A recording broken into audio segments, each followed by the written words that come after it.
Hey guys, welcome back to my channel I S aspirant Shivangi. So guys, सबसे पहले सूर्य देवता के दर्शन कर लीजिए। मैंने भी किया है और उसके बाद सोचा आप सबको भी दिखा दें।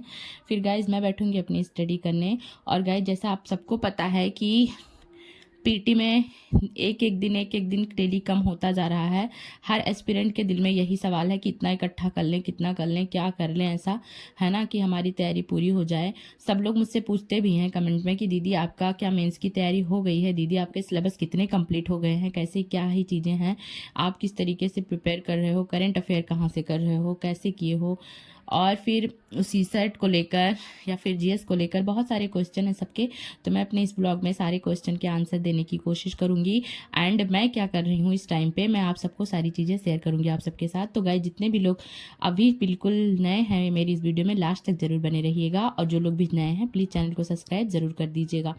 तो गाइस सबसे पहले बात करें मेरा, तो आप सबको पता है कि मैंने आप सबसे कहा था कि 15 जनवरी के बाद मैंने प्रीलिम्स बेस ही प्रिपरेशन किया है, अपना शुरू किया है। और मैं इस टाइम पे बस पीवाईक्यूज एनालिसिस मल्टीपल टाइम्स कर रही हूँ, चाहे वो सी सेट का हो या फिर जीएस का हो। और दिशा पब्लिकेशन बुक से भी कर रही हूँ बहुत बारी से, अच्छे से, है ना। दिशा पब्लिकेशन का और फिर दृष्टि की भी मेरे पास जो बुक है 11 से लेकर 24 तक जिसमें है उसका। तो पीवाईक्यूज एनालिसिस पे मैं बहुत ज़्यादा फोकस कर रही हूँ। साथ में मॉक टेस्ट भी रहता है, वो ऐप पे ही टेस्ट रहता है, इसलिए मैं आप सबको नहीं दिखा पाती क्योंकि वो ऐप पे ही टेस्ट मेरा होता है कि 50 क्वेश्चन 100 क्वेश्चन। अभी तो सेशनल ही टेस्ट हो रहे हैं, जैसे पॉलिटी का, मॉडर्न इंडिया का, इकोनॉमी का, साइंस एंड टेक का, ऐसे मतलब होता रहता है। तो यही सारी चीज़ें रहती हैं। लेकिन इस टाइम पे मैंने 15 जनवरी से प्रीलिम्स बेस ही प्रिपरेशन किया है। और गाइस बार बार चीज़ों को, जैसे मेरे आदतें थोड़ा अलग है, मतलब बार बार चीज़ों को, जैसे जब तक मैं एक सब्जेक्ट उठाती हूँ उसमें जितना टारगेट मेरा डेली का रहता है, जब तक कंप्लीट नहीं कर लेती मैं अदर चीज़ों पे नहीं जाती हूँ। मेरे लिए कभी घंटा मैटर नहीं करता। मैंने आज तक कभी भी, चाहे वो 10th से ही रहा हो, मैंने कभी घंटे देख के पढ़ाई नहीं की। अपना जो टारगेट रहता है वही देख के मेरी स्टडी होती है। तो गाइज ये भी बात है कि हर एस्पिरेंट की अलग अलग होती है ना।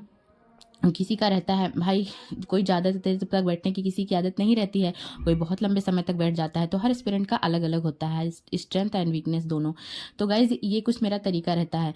तो जैसे इस टाइम पे मैं आप सबसे बता दूं, तो मैं इस टाइम पे लर्न कर रही हूँ जो कि काफ़ी एनवायरनमेंट एंड इकोलॉजी में बहुत सी ज़्यादा मतलब ऐसी चीज़ें हैं जो कि बार बार लर्न करना पड़ता है। तो ये सब चीज़ें मुझे लिख लिख के ही लर्न करनी पड़ती हैं। गाइज आप सब देख सकते हैं कि मेरे रूम की हालत क्या हुई पड़ी है। मैंने सोचा एक बार आपको दिखा दे, सब ऐसे उलझा ही पड़ा हुआ है। साइड में ही मैं रात में सो गई थी एंड सुबह से बिस्तर का हाल यही है। फिर उसके बाद नहा के फिर मैं बैठ गई हूँ पढ़ाई करने, क्योंकि गाइज बहुत सब कुछ कवर करना है डेली डेली। मैं समझ ही नहीं आता कि क्या ही करना। लेकिन अगर आप एक स्ट्रेटजी बनाकर पढ़ाई करते हो ना, तो आपको डेली डेली ये नहीं सोचना पड़ता कि कौन सा सब्जेक्ट उठाएं, क्या करें, कैसे करें। वो आपका डेली होना चाहिए। हर दिन सुबह उठने से पहले रात में ही अपनी चीज़ों को आप डिसाइड कर लो कि कल मुझे ये सब्जेक्ट कंप्लीट करना है, इस सब्जेक्ट के ये टॉपिक कंप्लीट करने हैं और ये टॉपिक मुझे कंप्लीट करना है हर हाल में। तो आपका फिर क्या हो जाता है ना कि आप डिस्टर्ब नहीं होते हो, आपका टाइम सोचने में नहीं जाता है। फिर आपके जितने डेली के टारगेट हो वो आप अचीव करते चलो, अपने अपने टारगेट डेली के डेली कंप्लीट करो। और अगर आपका टारगेट डेली का डेली कंप्लीट होता है ना गाइस, तो एक तरीके से कहीं कॉन्फिडेंस बहुत ज़्यादा आता है ना। और ये जो जर्नी होती है ये इतनी ऐसी जर्नी होती है कि एक दो दिन की जर्नी नहीं होती है, सालों साल की जर्नी होती है। हर एस्पिरेंट डिमोटिवेट होता है, हर एस्पिरेंट परेशान हो जाता है, नहीं समझ में आता है कि क्या किया जाए। और अगर आप एक प्रॉपर स्ट्रेटजी बनाकर धीरे धीरे चीज़ों को कवर करते हैं, अपने टारगेट्स कवर डेली का टारगेट्स अचीव करते हैं, तो फिर आप डिमोटिवेट नहीं होते हैं और आपको अपने आप में कॉन्फिडेंस बना रहता है। गाइस कभी भी सेल्फ डाउट मन में तभी आता है जब आपको एक रणनीति ना हो, है ना, एक स्ट्रेटजी ना हो। और अगर आप स्ट्रेटजी फॉलो कर रहे हैं तो कोई भी नई तरीके, मतलब इस टाइम पे कुछ भी भटकाव की कोई ज़रूरत नहीं है, आप अपने अकॉर्डिंग चीज़ों को देखते रहिए। तो मेरा कुछ यही तरीका है। जैसे मैंने बताया कि मैं इतने दिनों से अपना प्रीलिम्स बेस्ड प्रिपरेशन कर रही हूँ, तो इसमें मैंने करंट अफेयर, सी सेट और बाकी स्टैटिक पार्ट सब कवर करने के लिए चीज़ें की हैं। तो बताया है मैंने बहुत बार आप सबसे कि सी सेट मधुकर कोटवे सर से करती हूँ, बाकी पीवाईक्यूज का एनालिसिस करके। और अगर बात करें करंट अफेयर के लिए, तो करंट अफेयर के लिए मैंने मंथली मैगजीन दृष्टि की पढ़ी है, 1.5 साल से पढ़ते आ रही हूँ, तो वही मंथली मैगजीन से ही मैं कर रही हूँ। मैंने करंट के लिए कुछ भी अलग से नहीं किया है। हाँ अगर किया है तो वो दृष्टि की क्लासेस होती हैं करंट अफेयर की, तो मैंने बस वो करंट अफेयर की क्लासेस करी हैं और बाकी मंथली मैगजीन। इसके अलावा गाइज मैंने कुछ भी नया नहीं इंक्लूड किया। अब जिन लोगों ने अभी तक कोई मंथली मैगजीन फॉलो किया है, आप लोग वही करिएगा, नया कुछ भी मत करिएगा। और जिनको ये है कि नहीं अभी कुछ करंट अफेयर छूटा है, तो वो लोग अपना PT 365 से कर लीजिए, है ना। लेकिन अगर आप अभी तक मंथली मैगजीन करते आए हैं तो ठीक है, और एक सोर्सेज कुछ भी मतलब जैसे आप कर सकते हैं, है ना। तो मैंने यही किया हुआ है, मंथली मैगजीन, एंड इस टाइम पे वही दृष्टि की क्लासेस भी बीच बीच में, मतलब जब होती है, वीकली होती है, डेली नहीं होती है, तो उसके हिसाब से मैं कवर करती रहती हूँ। गाइज़ ये देखिए मेरी पढ़ के हालत ख़राब हो चुकी है, काफ़ी टाइम से मैं स्टडी कर रही हूँ। तो वही मैं मेन इसमें क्या होता है कि आपका टारगेट डेली अचीव होना चाहिए, है ना। घंटे तो कोई मैटर नहीं करते ना, चाहे स्टार्टिंग में, चाहे वो प्रीलिम्स के कुछ महीने पहले ही। हाँ ये है कि आप अगर अच्छा खासा टाइम दे रहे हो, अपने टारगेट अचीव करो, तो आपको लगेगा कि हाँ मेरा सब्जेक्ट कंप्लीट हो रहा है। और गाइज़ ये देखिए, तो इसी हिसाब से मेरी तैयारी चलती है गाइज। तो मैंने आपको बता दिया। स्टैटिक के लिए मैंने बहुत बारी बताया है कि ओनली वन सोर्सेज, पॉलिटी के लिए लक्ष्मीकांत, आधुनिक भारत के लिए स्पेक्ट्रम, इकोनॉमी के लिए मैंने ऋषि सर की क्लासेस करी हैं जो कि दृष्टि की क्लासेस है। इकोनॉमी के लिए कुछ भी ऐड करने की ज़रूरत ही नहीं पड़ी क्योंकि सर बहुत ही अच्छा पढ़ा रहे हैं।